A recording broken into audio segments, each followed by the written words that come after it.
a small switch, because this is going to take very little time. The infill item, we're going to move to the top of the agenda. That will take a short period of time. Then we will devote time to the short-term rentals. So, Travis, go. Thank you. Good evening. I'll try to keep this brief. So at your last committee meeting, Thank you. There was discussion about the residential infill study, and staff had 3 points that we wanted to raise for the committee's attention. 2 of those points you've already addressed today. So the measurement of height and the front setback for infill, you already authorized a text change. So that's good news. The third part was about modifying grade on an infill situation. And what staff did was met with some representatives of the Home Builders Association. We talked about all 3 points, and from staff's perspective, it was a very positive discussion. We had good input that was provided by the HBA representatives, and believe that we've got a good path forward. We'd like to continue the conversation with the HBA. If the committee would like to consider authorizing a text change, we could have that conversation in public in front of the Planning Commission. And that third piece there is just looking at how we modify grade and measure height in an infill setting. So happy to take any questions. I know Suzanne Harris is here as well if you'd like to hear from her. Okay, Suzanne, I know that you all have talked as we asked at the last meeting. Are you okay with, or good with the movement where we're heading? Yes, we had a chance to meet with Travis, I think, since the information. Can you come up so the clerk can, And they can hear on TV Yeah. as well.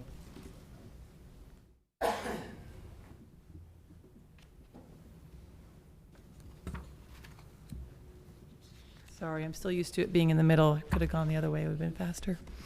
Suzanne Harris, 5580 Centerview Drive, Raleigh. I'm with the Home Builders Association, and yes, we did have an opportunity to meet with Travis. I believe the timeline of it was after the language that you have in front of you had already been sent to you. So I think that's maybe reflected in his comments about the ability to continue conversations. We did offer some suggestions and some additional input that could potentially alter the language a little bit, but I think it's heading in the correct direction. One thing that was not in there that would be nice to also consider is the sidewall height issue. And as Travis mentioned, going in and talking about the grading side of things and where things are measured from. Okay. So thank you. Does anybody on the committee have any questions? Okay, so Travis, you need a motion to move forward with the text change. Yes, ma'am, that's correct. Okay, Mayor, Chair, I move that we authorize staff to proceed with the text change as presented. second? Second. Okay, all in favor? Aye. Opposed? No. Okay, passes 3-1. Let's see, the next is short-term rentals, what you all have been waiting for. Again, thank you for your patience. As I said, we had some very extensive stuff today, so really appreciate you hanging in there with us. We're going to start with a presentation by Travis, and then open up questions from the committee members. And then after we go through this, if there's anybody who would like to speak, we'll see how many of you want to speak. You might really like what we move forward with. If you don't, well, then you'll have an opportunity to speak on that. So having said that, we might, based on how many people want to speak, I might limit it to 2 minutes per person, but let's worry about that when we get there, and we'll go with Travis for now. Thank you again. Good afternoon. So I don't have a structured presentation for you. At your last meeting, you saw a good recap of the history for the idea of short-term rentals that takes us back to 2014. What we did talk about was the adoption of the homestay ordinance, which happened last year, and that really was the starting point or the launching point for the direction that you provided to staff at the last meeting. So our interpretation of your direction was to look at the ordinance that was recently adopted, and then consider drafting an ordinance that dealt with whole house rental. There were some guardrails that were placed on the direction about having life safety issues addressed in the ordinance, and very basic permitting functions. So what staff did was take a look at the homestay ordinance that was adopted and essentially use that as a template to start the modification. So what you have in your backup packet represents that first attempt. There is no authorization for a text change that has occurred yet. That's what staff is seeking from this committee, is whether or not you'd like to move forward. So the ordinance that you have in front of you is essentially the homestay ordinance with a couple of provisions that were removed. And the basic points of the removal were related to the resident manager. So if you're thinking about short-term rental and you're thinking about whole house rental, typically you're not going to have a resident manager component to it. So that language from homestay was removed, and language was updated to reference a new use that would be introduced into the code. So the intent behind this ordinance was to repeal the homestay ordinance and replace it with what we're calling short-term rental, and using the basic framework of that previous ordinance. So obviously this is a starting point for the discussion. Staff is happy to take any direction or questions that you might have at this point. If you would like to advance the conversation, it would take an authorization for a text change. Happy to answer any questions you have. Okay, so I had two questions, and I think these are important distinctions. First, in I, it says the premise shall not be used for live, work, an accessory dwelling unit, or daycare home. Can you explain that? Sure. Again, this is language that was pulled straight out of the homestay ordinance. So if you don't like any of that or a portion of it, that language can be stricken. If you'd like to supplement that language, that could be added to as well. So live, work. Live work is the practice of using your home as a limited business. So in the parlance of the UDO, we have two flavors. The first is home occupation. Think of a tax accountant that works from the home. There are no people that come to visit. You sit in an office and work on a computer and maybe make phone calls. Live work is a little bit more substantial. Think about a hairdresser where you're actively receiving clients and you've got people coming to and from your house on a regular basis, and you can also employ outside people as employees. So it's a little bit more intensive of a use. But again, if the committee so chooses, those provisions can be stricken. So accessory dwelling unit, I guess that was also taken, that language was taken? From the homestay ordinance, yes, ma'am.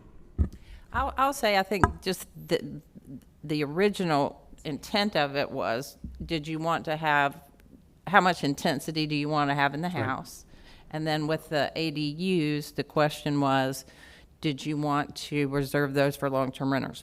That would be the question that you want to answer. And if you say, we don't care whether ADUs are reserved for long-term renters, then that part would come out. And if you are fine with the intensity of the use being a short-term rental with a live, work, and daycare at the same time, that's fine too. But those are the questions that you're answering. Okay, so the issue I would have would be with the accessory dwelling units. Certainly with live, work, and daycare home, I understand that aspect of it. But accessory dwelling unit, I would say to strike that. Well, it also, I agree. Yeah, what do we call you in committee? Are you chair or mayor?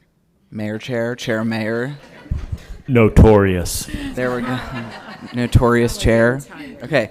I agree, because it under E1, where we define short-term rental, the second sentence as a portion or the entire dwelling unit can be used for lodging, including part or all of an accessory structure. Right. So there's something not congruent here. And so I'm with the mayor on that piece. I mean, I have other comments too, but on this, I'm in agreement.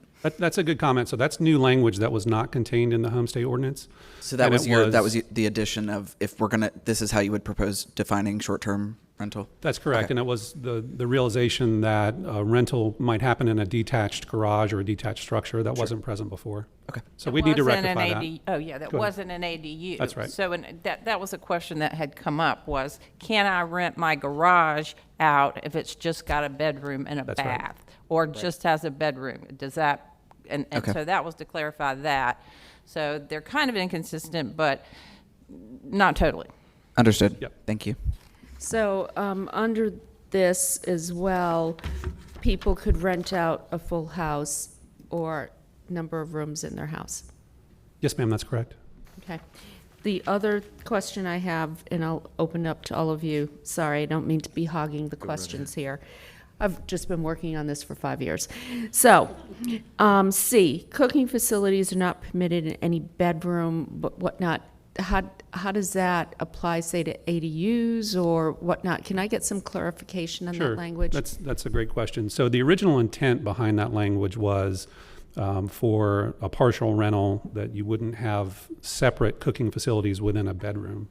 Understand how that regulation might work differently in, say, a studio apartment rental. The intention behind the language was certainly not to prevent the opportunity to have cooking facilities in a studio or in an accessory dwelling unit. So that language can be clarified if that's the direction that the committee wants to go in. So you're just, I mean, I would say a safety rule would be a bedroom in a house. That's right. You wouldn't have a kitchen operating. Yes, ma'am.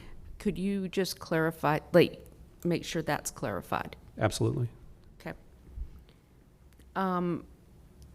Anybody, oh, and then the other thing I wanted to ask, it appears there's a 3 strikes and you're out rule here. Yes, ma'am. So I like that.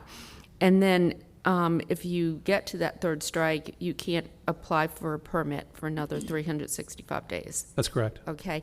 What are the penalties? I saw that it referred to another section, but Right. what would the penalty be for a first-time violation, a second-time violation, and then the third-time violation? So there's no escalation, if that's what you're asking for penalties. It would just follow the normal zoning violation penalty, which is a $100 administrative fee plus a $100 fine. And then if you enter into a state of noncompliance for a longer period of time, say more than 30 days, then that goes up to $500 a day. Okay. And then my final question, on the, let me see here. Let me just find this. Of course, I don't have my glasses on.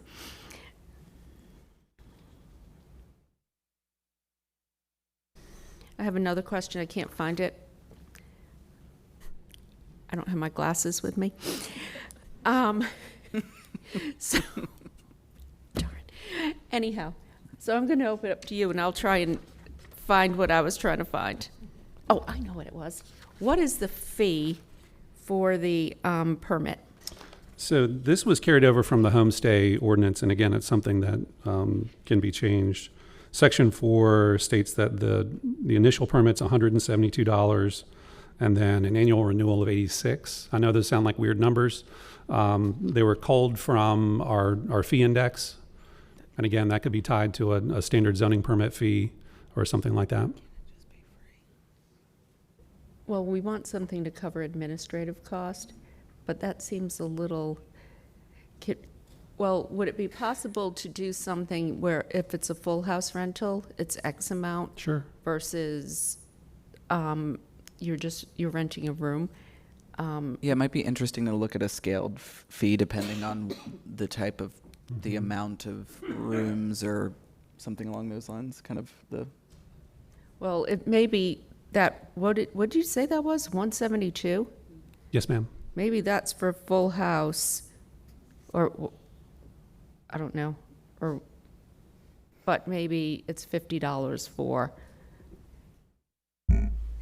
renting a room, something like that. That's certainly something we could explore through the drafting process when we look at the fee schedule. And can we look at what other cities do? From a fee standpoint? Yes, Absolutely. please. Thank you. Yep. And can we also have this be online? Yes. Thank you. Yeah. Okay. On the Mr. fee, Bumpkin? Travis, I'd like to see it commensurate with the amount of work that's involved in reviewing these. if you could take a look at the fee from that angle as well. Sure thing. Thank you. Okay. Do you have any other questions? Yeah, I do. So this may be getting a little technical, but I'm looking at the definition. You're an attorney. That's right where I go, yeah. So the first sentence, a dwelling unit that can be used for overnight lodging accommodations that are provided to transients for no longer than 30 days for compensation. I think I understand what you mean is not longer than 30 days of consecutive stay. That's correct. So I don't see a limit on the total number of days that a short-term rental could be rented out during a year. That's correct. That's not in here. That's correct. Yeah, I think that's important to maintain the spirit of these owner rented out. You know, the spirit of Airbnb and VRBO is the owner, the host is renting out their own property. So I think that's important. I've heard from some folks that don't do it that way, and I know that that would be Say that again? a total limit on the number of days that the unit can be rented out during a year. So, during the year? Yeah. For the Like- whole property. So that was Yeah, we something talked about this that we at the discussed committee meeting. That's right. And we talked about other cities do things like 180 days. Right. So, and that's a good memory. During the committee conversation, I think the reference that I gave was San Francisco used to have a standard where they provided a maximum number of days that a property could be rented out for, and it was 275 days. That represents essentially 3/4 of the year, with the thought that for the other 25% of the year, the property owner would be domiciled in the property. The challenge with having a total number of days, however, is in the enforcement. So having a number in the ordinance is easy, and I'll be honest, we can pick a number, whatever we want that number to be. But what that means is there has to be continual, for lack of a better term, surveillance on the property for staff to understand whether or not a property has been used for that total number of days. And that either happens in person, it happens with some sort of online portal, and just becomes a challenge from an enforcement standpoint.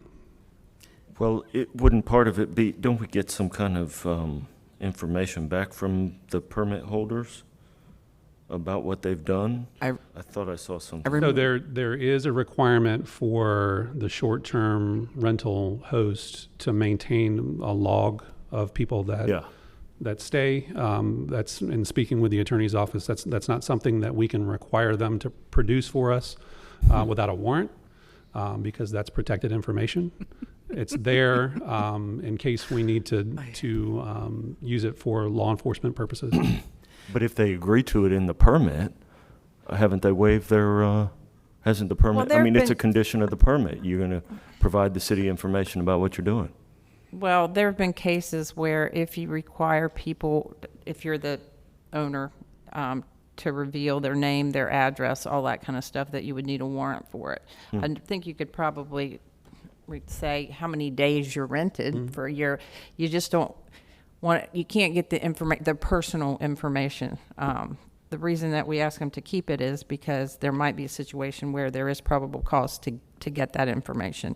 But that's pretty standard that we couldn't write that in. Now, could you say you can rent it, 100 days a year and tell us, what days that you rented it? I think that's fine, as opposed to name, address, social security number, that kind of thing. Yeah, and that's fine. I don't care who Right. was staying And there. I think that- I was more interested in the total number of days. And to just put a finer point on it, I've heard from a lot of people that are worried that their neighborhood's going to be filled with zombie houses, that no one actually lives there. And it's not anybody's home. They feel like that's going to be damaging to their neighborhoods. I know that the folks that engage in this activity are concerned about those kind of limits. This is early in the process. I'd like to see it continue to be part of the conversation. It doesn't necessarily have to be in the next draft, but if it was a topic that was discussed as it went forward, that I think maybe would bring some helpful guidance from the community back to us. Patrick, could I just remind you of something we discussed last time? There have been 55 complaints over 5 years. Is that right? Give or take. 55 complaints. This is not, the data suggests this is not an issue. However, deal with the concern you have. We can always ask the staff to come back to us and say 6 months and give us a report. This is what's happening, blah, blah, blah. The one thing I think most people are concerned about is corporations coming in and buying up houses and selling, and if we see that as a trend, then we address it. But at a 6-month interval, we can also look at the number of complaints, see how that's trending. We can look at if there's any people who have hit the 3 strikes and you're out rule. But we can make data-driven decisions instead of fear-driven decisions.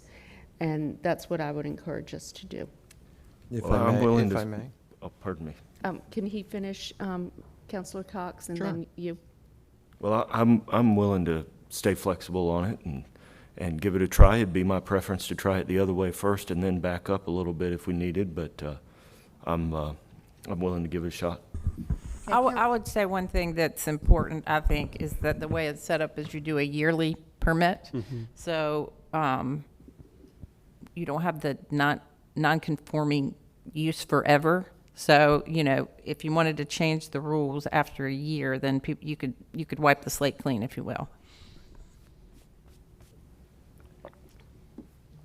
Sorry, I took a sip of water, Councilor Cox. Okay. Well, first of all, I support what Councilor Buffkin is suggesting, and I don't think it's a reaction out of fear. I think it's a reasonable request that we track the dates when these units are rented out, and that we put a limit on the number. I mean, that's the spirit of this thing, is for people to be able to rent out their homes in order to earn some additional income. People do not want to have hotels in their permanent hotels in their neighborhoods, and but I think if there are some limits on the number of days in a year that particularly whole house and can be rented out, then I think that's very worthy of further discussion and incorporation into the text change. Mr. Martin? Is that? I'm done. And I think that I'm in agreement with both of you that it's sort of nuanced, and I think around the whole house rental piece in particular, where I want to push the conversation both with staff, but I also see some Verbo reps in the audience, so thank you for coming, is the companies that run these platforms are willing to talk with us and work with us. And so I don't know that we need to rely on the person providing the service in the community, but can we, and I think I said this at the last committee meeting, but can we work with the actual provider to say, here, you have the list of the people in the city. Can you give us a spreadsheet? We don't need names and address, but like if there's an ID number and it corresponds to your list in planning or zoning and code enforcement, and we can validate who has met the number of days and who has exceeded it, then we're not having to do the enforcement issues. And that's more for whole house than for folks that I think are renting out a room or two. But the enforcement piece is the most difficult. And so I hear that, but I think that if that's the road that we want to go down, then we have to go to the actual provider. I don't know that we're going to solve that kind of here, Sure. So. And there are other third-party solutions that could be helpful in identifying when units are rented. I know of 2 companies that are essentially internet scrapers that can provide information to us for a fee. So another question, could we also ask Airbnb and VRBO and any other groups to let their members know that they are required to register? Mm-hmm. Sure. So they're working with us. I think that that's important as well. And I Let's also, get the zoning permit as opposed to registration. yeah, okay, good. So a zoning permit, whatnot. Any other questions right now before I open it up for public comment? Okay, who would like to, who would like to speak on this issue? Like, raise your hands. Let me see how many. 1, 2, 3, 4, 5. So what I'm going to do is 2 minutes, if you don't mind. And, you know, you've heard the comments we've made. I think there's consensus on the committee to move forward, taking out the language of ADUs here. We have clarification on the stoves. We know that there's a 3 strikes and you're out rule. We know what the penalties are. We're going to come back with an idea of what the fee would be for the zoning permit, and then if there's anything else you'd like to address. So what I'm going to ask you to do is line up on this side, and that way everybody's organized. You want music playing? You could sing. So what I'm going to ask to line up 2 minutes each. We give your name and address for the record, for the clerk, and try not to repeat what the person in front of you just said. You know, you can always say ditto. But anyhow, but we do want to hear from all of you standing. So thank you very much. And we'll start with you. Thank you, Mayor, and it's a pleasure to meet you again. Thank you. My name is Monica Nelson. This is my husband, John Nelson. Hello. And we live at 925 Edgewater Drive in Garner, North Carolina. So your question may be, why am I here?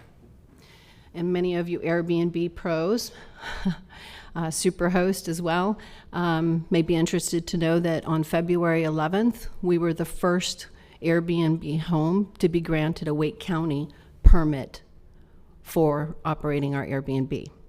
We're the only ones in the county. So we are not in the city of Raleigh, but I was born and raised in Raleigh. I love Raleigh.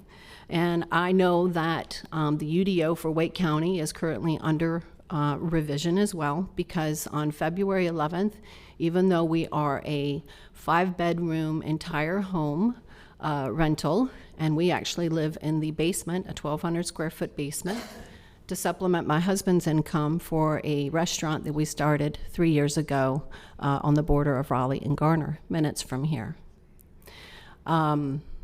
With you're talking about fees, we paid approximately $300 or $350 when we found out that we were in violation, which we did not know. We thought we were safe because we had heard all about what was going on in the city of Raleigh. We were not. We received notification in August that we were in violation. We had to hire an attorney, Mr. John Burns. Very thankful for him. But he walked us through the appeal process, and then we had to pay $800 fee for a special use permit. And that's the only fee we have. That's it.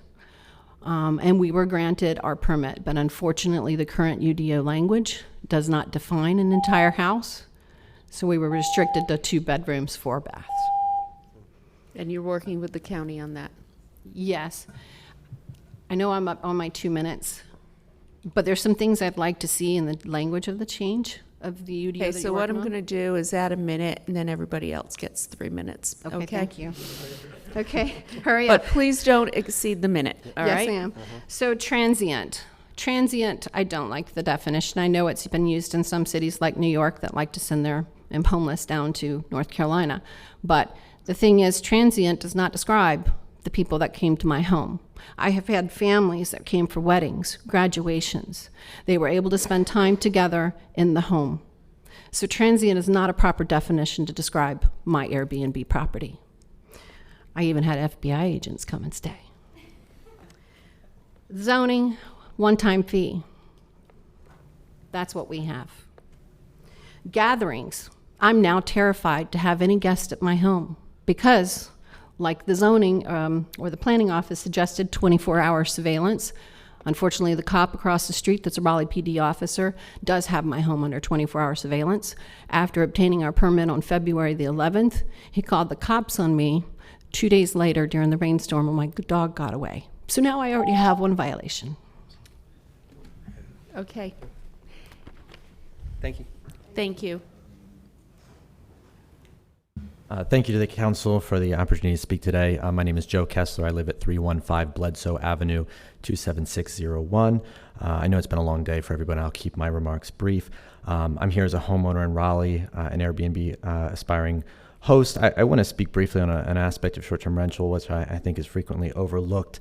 I think it's one of the most effective ways to showcase our city to potential new residents. I don't think this is something that's disagreed upon by any large majority on the council, but I do want to talk specifically about the 3 strikes policy, the language that's in there.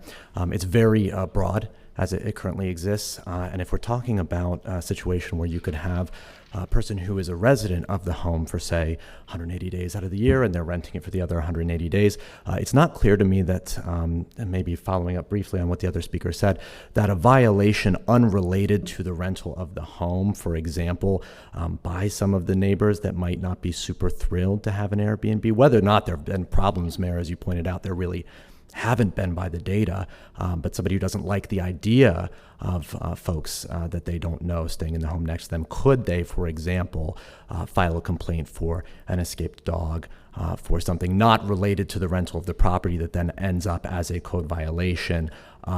That counts against the Airbnb permit. For me, that would just be a concern or something for the council to potentially consider. On the subject of So what you're really saying then is you want to make sure that if you could stop the clock, thank you.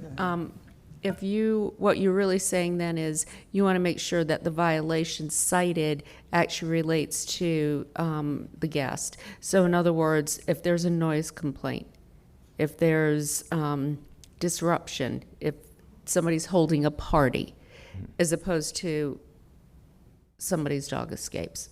Right. Effectively, I think that there's a lot of situations, as an Airbnb host of a whole house rental, you may or may not be able to control somebody having a party. But I think we all understand there's a joint responsibility to That's right. to do what we can to affect that. So I'm not asking for an abolishment of those criteria, but just maybe a more specific definition that says, hey, are you being cited for something that happened while you were at the residence that has no import on Airbnb, such as the situation that was just referenced. I don't think that would necessarily be widespread, but while we're discussing it, might not be amiss to include some language like that, or just a narrowing of the definitions of the things that would count as a strike. That's really my only comment here. I think that this is an opportunity, as you mentioned, to approach this not from a perspective of trying to figure out all of the things that could possibly go wrong with this, but look at it as an opportunity for the city to show what it is like to live, work, and play here, which is, I think, what we all want, an opportunity to put our best foot forward as a city. So that's the remainder of my time. Thank you for hearing me out. Thank you.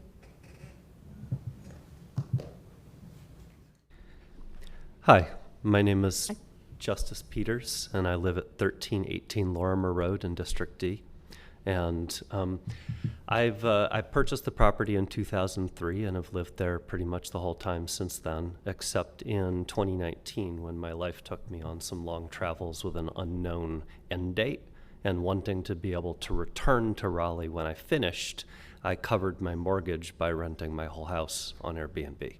And I'd like my story to be balanced with, I also don't want my neighborhood to get turned into a bunch of zombie homes, but as you're considering an upper limit on the number of days in a year, consider someone like me who might not know if I'll be back within a year, who wants to keep their house but doesn't want to rent it. Like, I liked the option that I could take my house off of Airbnb at any time and move back in, instead of having to terminate a lease with a one-year tenant. Just to comment on the people who stayed there, it was primarily people who, because I had a minimum of a week, it was primarily people who were looking to move into their new home. They'd purchased a home in Raleigh or Cary and wanted a bridge home to be able to then become a resident in the area. Those were the ones that stayed the longest. Other than that, it was people who were in the area doing work at the university on houses in the area. Okay, thank you very much. Thank you. Hello, my name is John Sauls. I live at 3010 Grant Avenue. I attended 2 of the meetings from the previous committee. I thought it was a bit of a sham. Those of us who were in the public were not allowed to speak at these meetings, but the people that were running the meetings had no idea how Airbnb works. So I left that, and I was I understood that the ordinance that was passed was then rescinded. I was certainly glad to hear that. I started my Airbnb on April 1st. I have an Airbnb for the one reason that I need the money. I need the money to pay my taxes, to pay my solid waste bill, and so on. I'm retired, and I live on Social Security and my pension from local government. So I need a few extra bucks.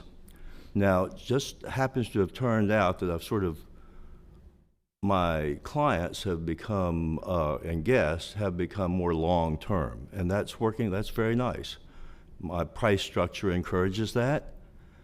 I have had 2 guests that came and stayed for 7 weeks. That's longer than 30 days or 1 month. Those people were fresh out of college, and one of them had a job and one of them was looking. That worked out very well for them. My next guest after them, the second guest after them were 2 Chinese girls that came to study in the forestry school for a 3-month period. Again, longer than this rather arbitrary 1-month limitation that y'all are talking about. And finally, I have guests now that want to come and stay in my place for 1 month so they can find an apartment or townhouse to live in, because in one case, Omar is an IT specialist and he has a job, and another fella, Ashish, is looking at my place now for the next month because he too already has a job and is looking for a place to live. So in both of these cases, they're looking for 1 month.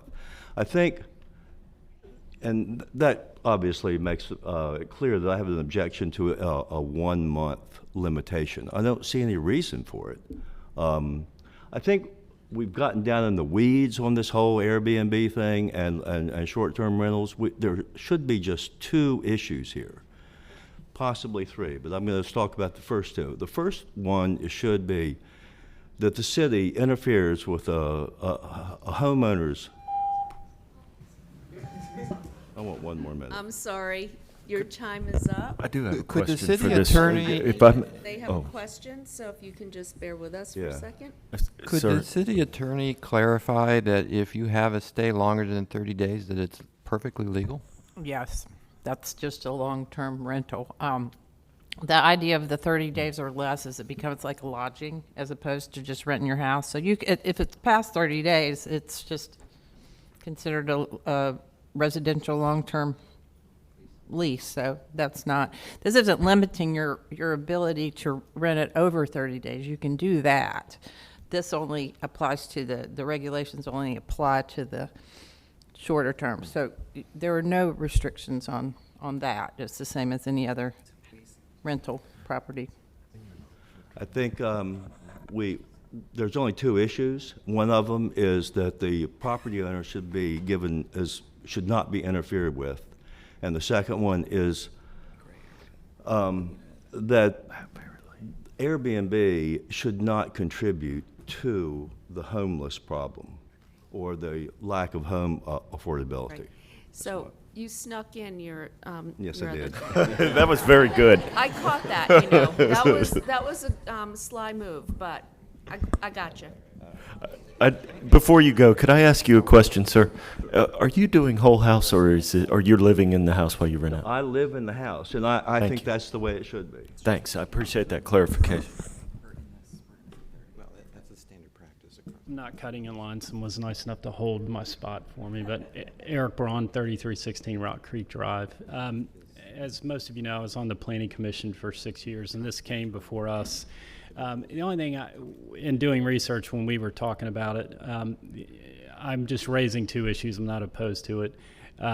One is the idea of clustering. If I've read in other places, and we are not the commercial, the typical resort type area, but I have read that in some places there's a problem with someone will accumulate multiple houses in the immediate vicinity, and they will create kind of a little Airbnb hangout. And I personally wouldn't want my neighborhood to become that type of thing. And I don't know how to regulate that or the answer to it. And the other one is sometimes in the kind of Class B, Class C apartments that we're starting to turn over in other communities, I'm not saying it happened here, owners would sometimes start using the units as short-term rentals versus what you normally think is an apartment.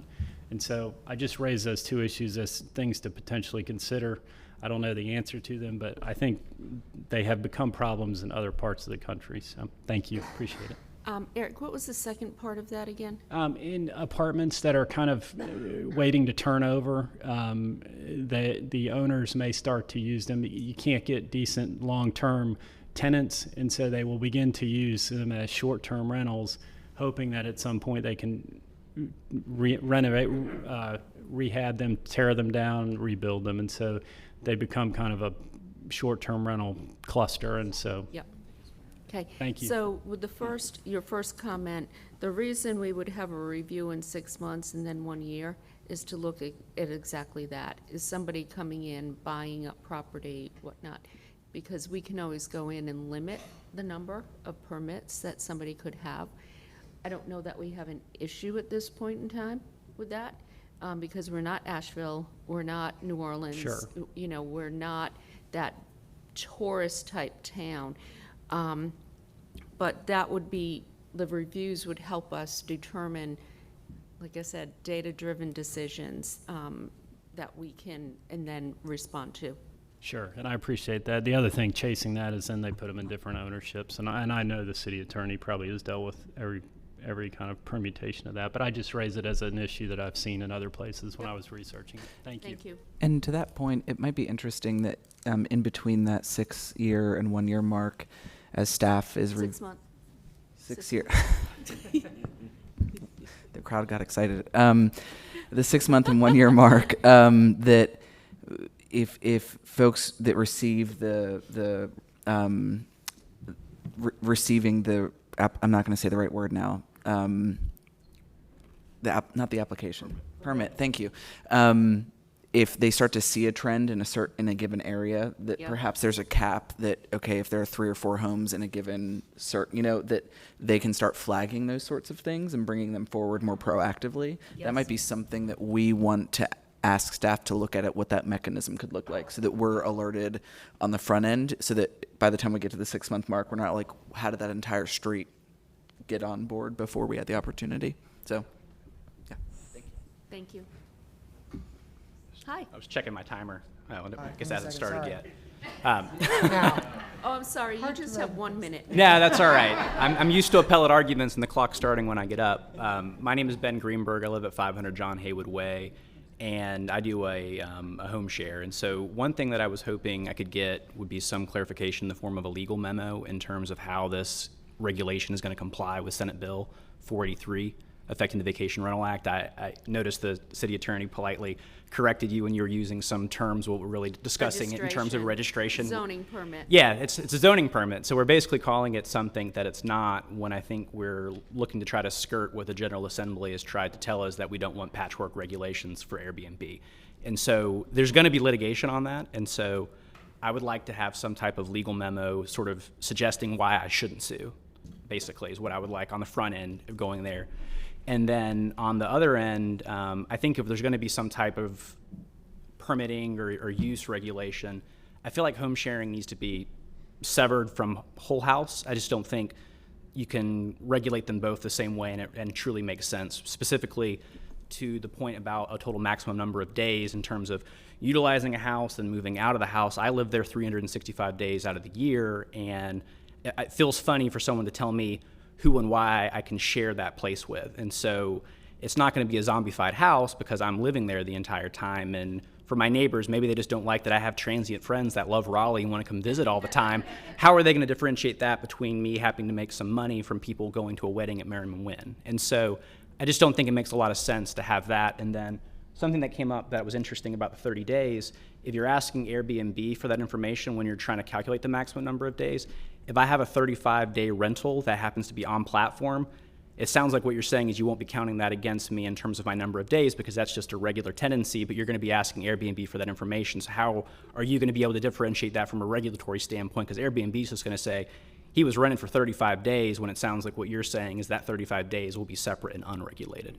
And so I think there'd be some important clarification necessary there as well. Have to ask her.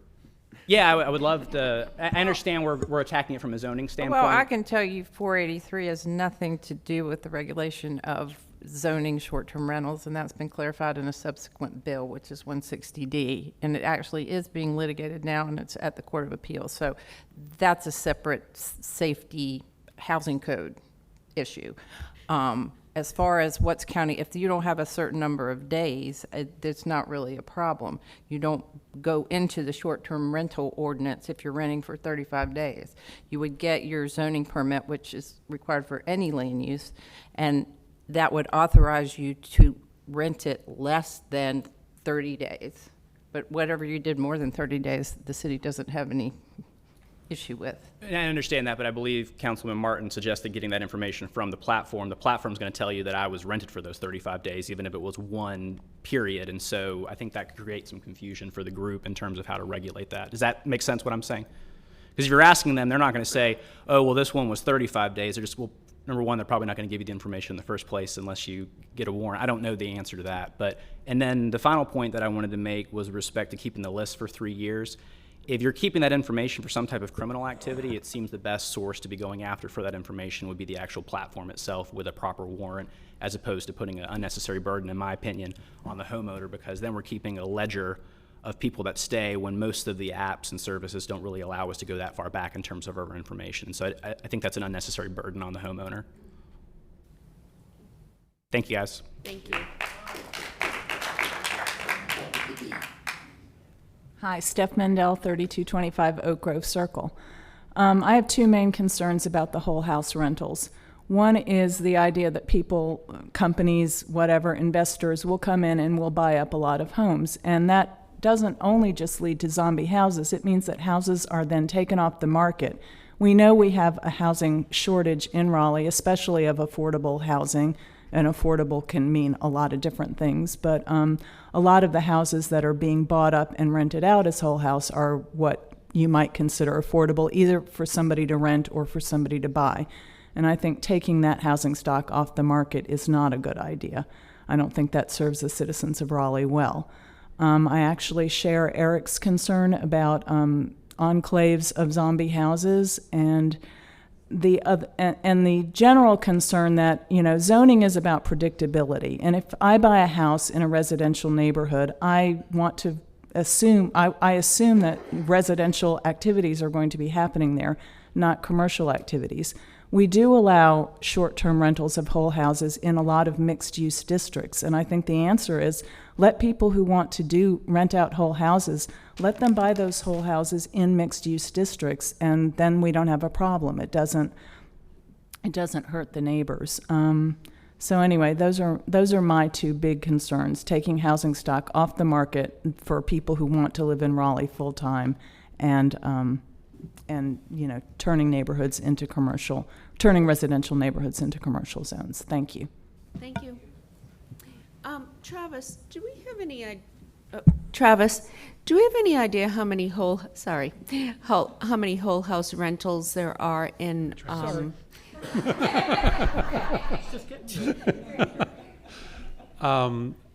We don't have the data on that, no, ma'am. Is that something we can get from Airbnb? Potentially. So, the challenge with that is they're but one platform. Again, there are third-party companies that might be able to provide that information for us. Do we have any reps here from Airbnb or VRBO? We have VRBO to your left, and I have the Airbnb data that I can pull. Can we get that info from you? Yes. Okay, thank you. All right. Sorry, and it started all with you. I can tell you that a few years ago, someone 5 from years ago. VRBO, don't start the clock yet because I'm answering her question. A few years ago, someone from VRBO told me that whole house rentals in Raleigh were actually going down, not up. Now that might have changed in the last few years, but it is an interesting data point. Start the clock now. Yeah, you hit that button.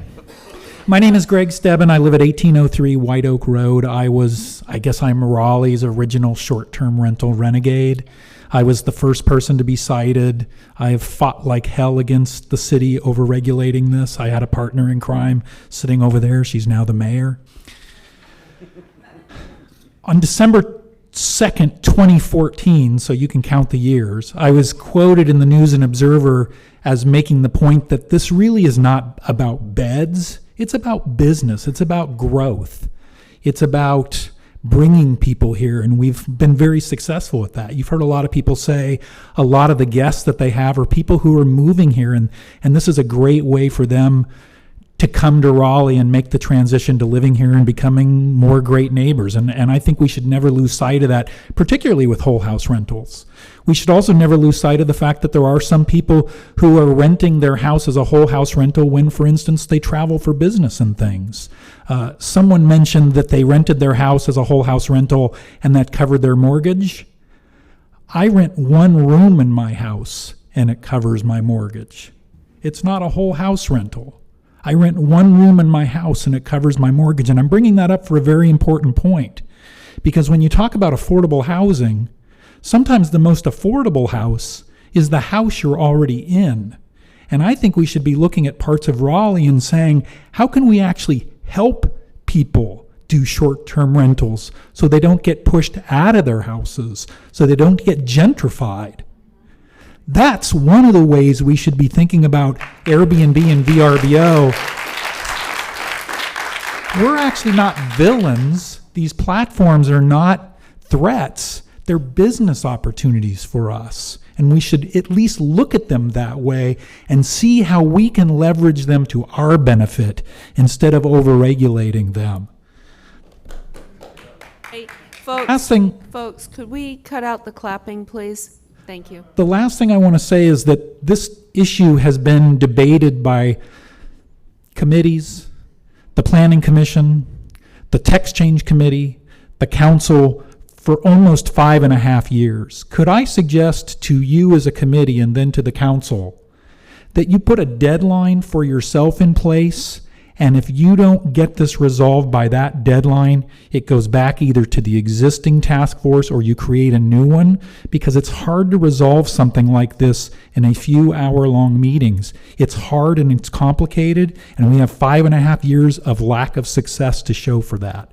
So please put a deadline on yourselves with a plan B to make sure this gets done and done well and supports all the things that it can be for Raleigh. Thank you.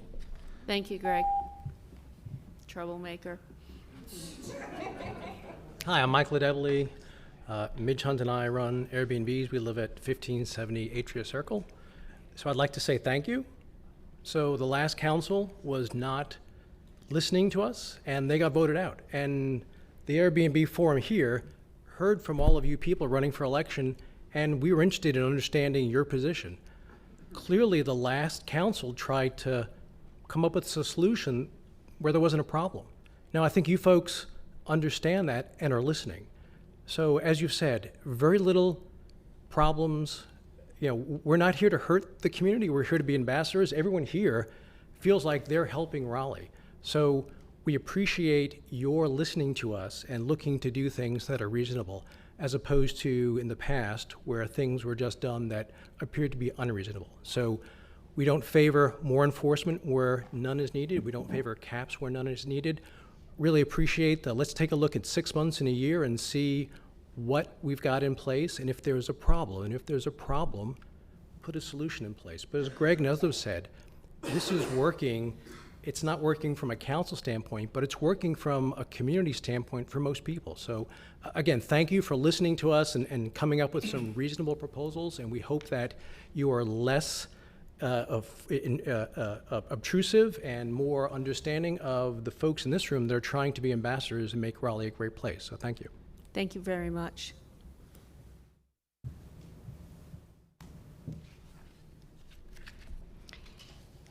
My name is Lindsay Saunders. I live at 5433 Pine Top Circle in Raleigh. I honestly think this draft text doesn't really, it's not a one-size-fits-all. It has to be adjusted based upon the need. For me, it would be homestay. I do my second master suite is listed on Airbnb, but the resources that I use and gain are significantly different than someone who is doing a private entrance or an ADU or a whole house. I do not have an accessory dwelling unit or a private entrance or rental home property, like I said, but I don't have a problem with that. I grew up on the Outer Banks. We had people coming and going all the time to experience the richness of our community. I own and live in a townhouse, which is worth less than $200,000. With 2 master suites, and I rent out the second one to make extra money. It has helped me pay surprise home expenses. You all know that I had shoulder surgery last year, and that really helped me when I had a guest staying with me. Paid on my credit, rebuild savings. I'm trying to leverage what I own as an investment for my now and my future. Honestly, I don't really understand the need to make too much regulation here. You're already getting occupancy tax from us.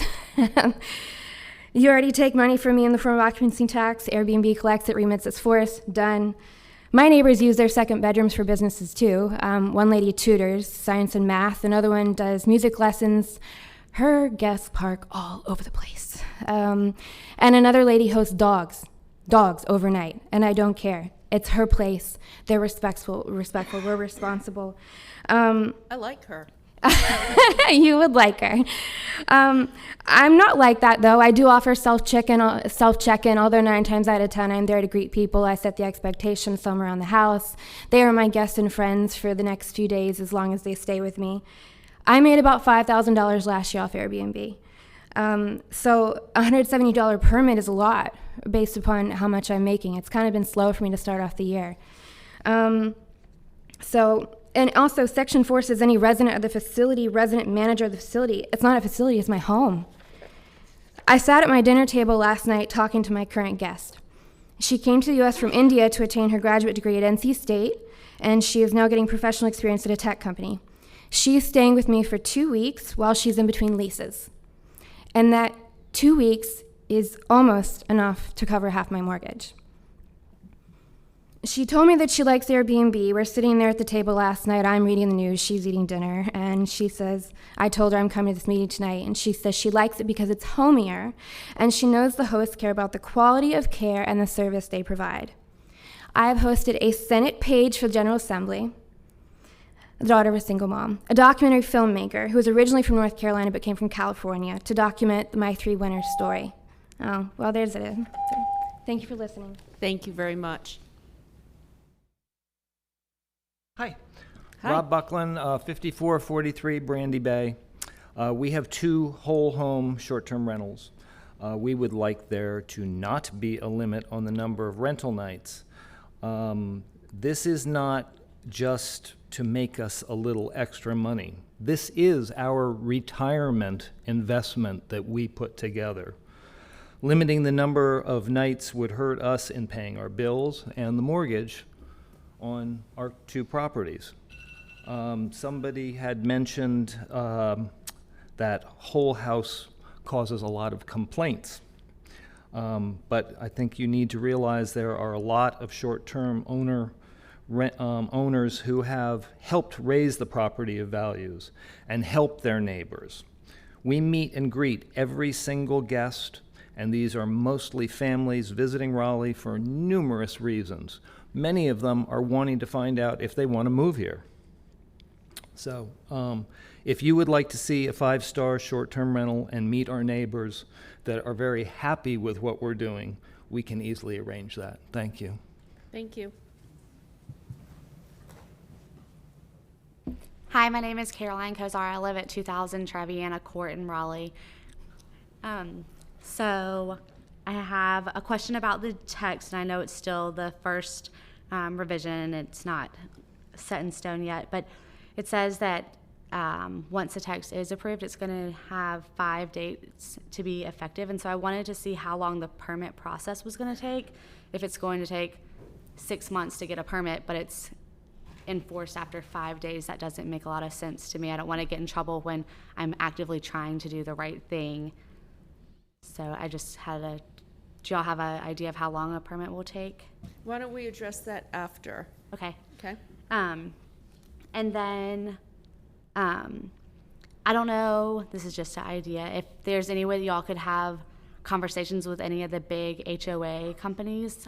I am 100% loving that you are wanting to like see what happens over the next 6 months and year, but I didn't know, especially how y'all were talking about like the clusters and everything like that, if there's a way for HOAs to say if they are willing to have it or if they're not, if there's certain parts of town that are okay with Airbnbs. HOAs already make those regulations. I didn't know if that was something that they could like disclose to the city, if there's, you know, maybe like a list of HOAs can be here and HOAs can't be somewhere else. Is that anything that would be possible? It's something that's been brought up to me because there's some HOAs that are choosing to allow them, some that are choosing not to, and some that are going about it in different forms. Like maybe the staff person is choosing to not allow it, and then the residents are saying, Staff well, that's person. not like the HOA. Like there's like if there's like a staff person for the yes.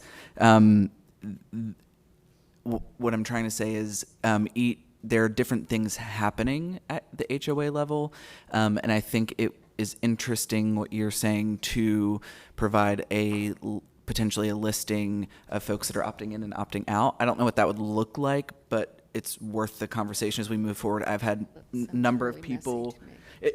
I think it's just worth the messy, yes. So it's worth the conversation of how can HOAs work with us more or less, almost like the registry here of people that are opting into it, maybe is the easier way. Like, hey, if you're pro Airbnb, let us know so that people that are moving to the city know and can be a part of that when they're looking, if they're wanting to live in an HOA community. That's something they should ask the HOA, just saying. I don't know. Robin, you deal with this. Yeah, we don't have any control over that, and usually it's part of a covenant that's actually placed on the land at the time that it's subdivided and developed, and to change that you usually need a majority of the people of the homeowner. So it's and it's not a city thing, so we can't say require it if you prohibit it. We actually just can't touch it. But I think you're just asking for information, but that's something that, you know, I mean, I guess you could ask them, but they don't have to tell you. But that would be a question if you wanted to do that you should look at your covenants when you look at your house or buy your house. You wouldn't buy a house in a place that didn't allow it, presumably. Yeah. Okay. And then my last thing is just about whole house. So I own a whole house rental.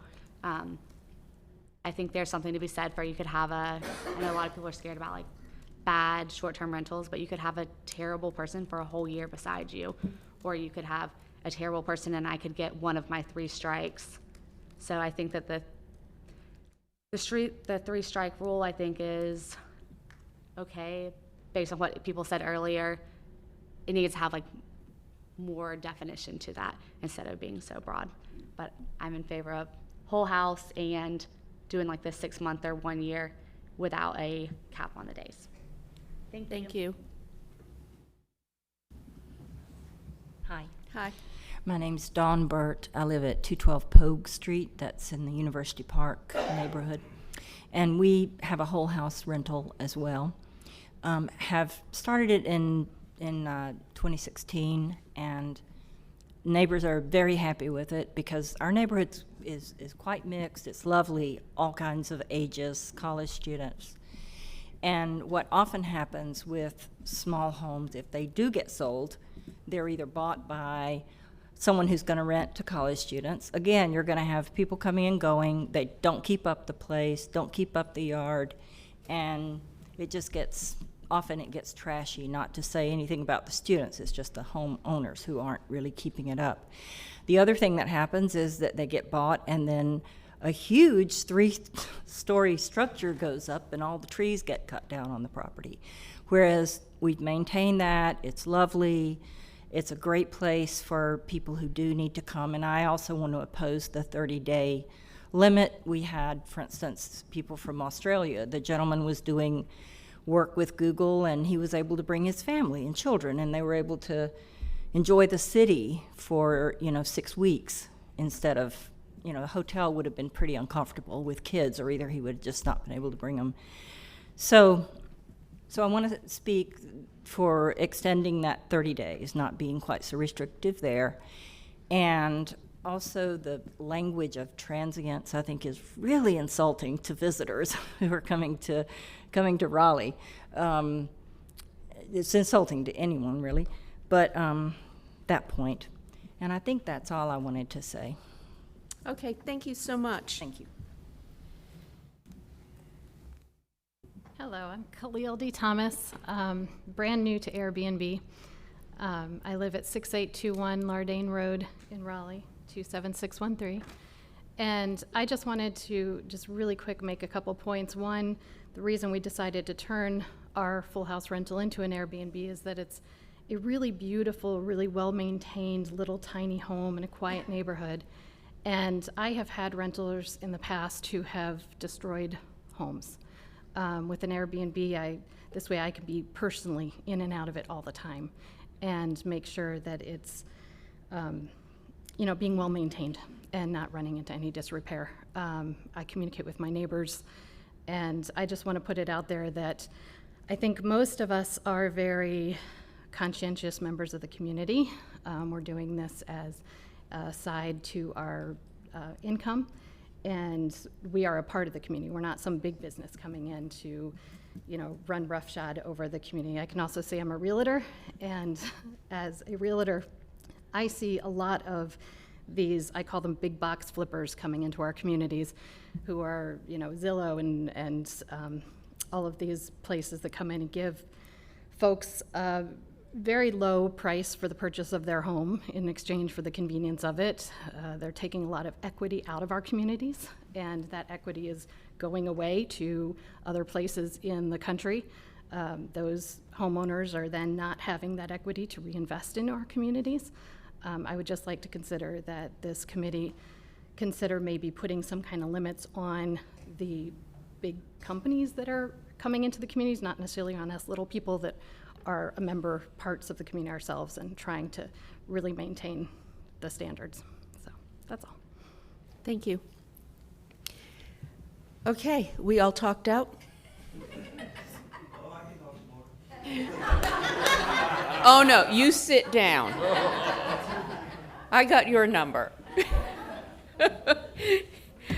Okay, I'm going to bring this back to the table. So, as I mentioned, literally, this came to the Law and Public Safety Committee 5 years ago, over 5 years ago. I will tell you that we worked on this for 2 months. We had numerous hearings. We had upwards of 200 people come speak, and a very few of them were opposed to long-term rentals, but I had people tell stories that really helped shape my belief on this. I had a couple of, I was going to say seniors, but I'm a senior. So now I'm like really upset with myself. But I had some seniors from Boylan Heights come in and say, I have a big house. My taxes have increased substantially.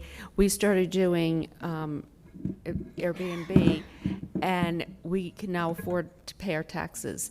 And when they start telling their story about, we start renting our place, and now it's fun. We have people in the house. It reduces loneliness and blah, blah, blah. So hearing those stories, I thought the folks who were telling these stories were all here to oppose it. Instead, they were like, no, this has really changed our lives for the better.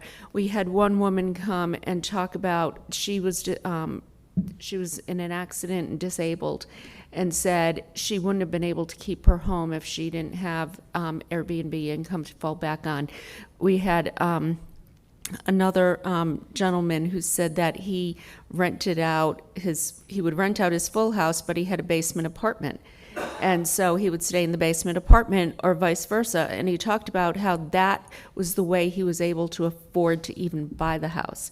So, there is an issue of housing affordability in some communities that are very tourist related, but the stories that we heard were from people who said, this is what enables me to keep my house. In fact, I see one woman in the audience who actually has suffered a disability and rents her place, and we talked during the campaign, and she said, I wouldn't be able to keep my house if I couldn't do this. So having said that, Travis, question. For the timing on a permit, would we set this up so the text change goes into effect and then people have X amount of days to get a permit? How would you recommend that? So the way that any rule works is you pass an ordinance and it becomes effective on a certain day. And at that point, that's when people can come to the city and apply for a permit. So once you're at the point of application and you're trying to gain a permit, there's no enforcement that generally happens. You just go through the permitting system, and then if you meet the requirements, you get a permit. Okay. All right, thank you. Mm-hmm. So I'm going to make a motion.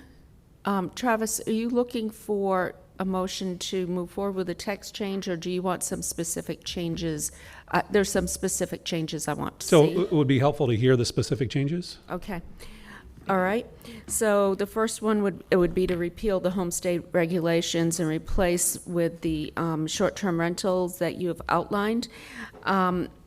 Couple of things. I would like to see you come back with a more, say, equitable fee for the zoning permit. I would like to see the accessory dwelling unit removed from I. Clarification on cooking facilities. Could we change the word transient to maybe visitor? And also clarification of the citation. So for the 3 strikes and you're out rule, that the rules apply to instances where a renter or user is involved with the violation. So in other words, Do you want me to tell you what they are that are in there now, because they're just statutes? Huh? Right now, the offenses are actually felonies, statutes. I didn't know if you knew that. There's just numbers of statutes. And one of them is like, a sex offender and that type of thing. So, No, that's not what I was talking about. oh, okay. What I was talking about was I saw that. What I'm saying is, we have a woman here who her dog escaped. That was the citation. So, but that had nothing to do with the Airbnb host. Yeah, I was just saying, that's not in our list. It might help if you had a list of each thing so you knew what they were, because I don't think that would be caught by this. I'm not saying that you shouldn't do one or the other one. I wanted to make sure that you knew each thing. Some of them are... Do you want to read those? One of them has to too do long? with the... no. It's noise, nuisance, sex offenders, alcohol violations, possession of stolen goods, and gambling. Okay. And a zoning violation. Now, that zoning violation, is pretty broad. It could be any kind of a zoning violation. It's in the same 365-day period. But I did want to make sure, because I had to think myself, I had to go back and go, what are these statutes? So I wanted to see if those are things that you're talking about, or you want to say it has to be related to short-term rental, or do you want to leave it in? No, that makes perfect sense. Okay.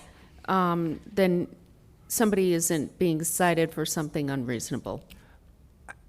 That's the list. Yeah. So the only thing I would say, that wouldn't be a dog running loose. There are a lot of different kinds of zoning violations that you could have that were unrelated to that, but you'd have to have 3 in 1 year, which I think is, and the other thing it says is that you have to have, it has to go through the judicial process. It's not just you're cited, you have to actually be found guilty, if you will.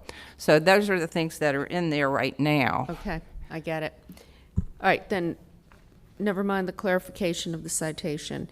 I would also like to ask for a review in 6 months and 1 year from the date that this is approved by council. And then to Sage's point as well, if we see any trends that are developing, we would ask that the staff, this wouldn't be part of the ordinance, but we would just ask staff to proactively monitor this and alert us of any trends that you think we should know about, whether it's corporations buying property, clusters emerging, or 2 houses even emerging in an area. You know, just so we are on top of that and we can take steps if needed. That's my motion. On what? No caps on the amount. Well, the thing is, Can we put a I cap of 6 months, and then we would still have the opportunity of reviewing it in 6 months? I'm sorry, David. I would support this if we had a cap on whole house rentals of 6 months, and then we can review it in 6 months, and then we could remove the cap at that time if we decide it's okay. But to go forward without a cap, I would have to say that I cannot support this. Okay. I can't support a cap at this point. In 6 months, I might, if I saw trends that were disturbing. Yeah, and I that's would- what I was asking was what I heard from the group and from staff is that caps are nearly impossible for us to enforce. And so that's why I think that working on the back end to, like, we can put things into process during the review periods and work from a policy standpoint at that point to say, okay, in 6 months, we've got an issue, right? Like if we're putting the checks and balances in on the back end by saying, staff, we need this data, come back to us in 6 months, or we need a trend analysis. And if you're seeing Right. these things come to us before the 6 months or 1 year, then I don't feel like we need the caps in place at this point, but we need to be open to the fact that we could put caps in place should trends become very apparent at a later date. Right. So the issue that was in San Francisco, like, I don't think a 300-day cap that you're required there doesn't seem to make sense in this case. At this point in Yeah. time. Correct. But 6 months before we make that, Yes. or a year. If the trend is Or there, then train. that's one thing. Yeah. Yeah. Okay. Counselor Cox, I wish you would support this with the understanding we will look I at would this love at to. 6 I would months. love to support it, but I'd like to put the cap in place today because that's what I hear from my constituents. Okay. All right, so I have made a motion. Travis, do you got it? Second. Okay. That has been seconded by Counselor Martin. All in favor? Aye. Aye. Opposed? No. Okay, so that's a 3-1 vote. And just, Counselor Cox, we will be looking at this, and if there's trends or whatnot to indicate that we should look at a cap, open to that. So I think we all are. So, okay. Clarification, Your Honor. We are keeping the item in committee for now, just reporting this portion out. Oh, no, we're moving. The whole thing not, the whole thing goes. Yeah, Just want to make sure. okay. Thank you. We're ready.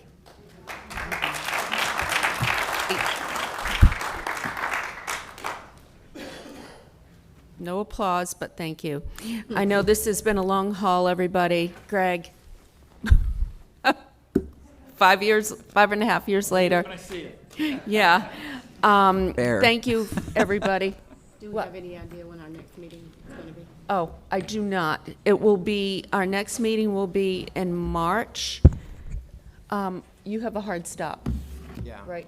About 15 minutes ago. Yeah, I hear you. Let me get back to you on that. Okay.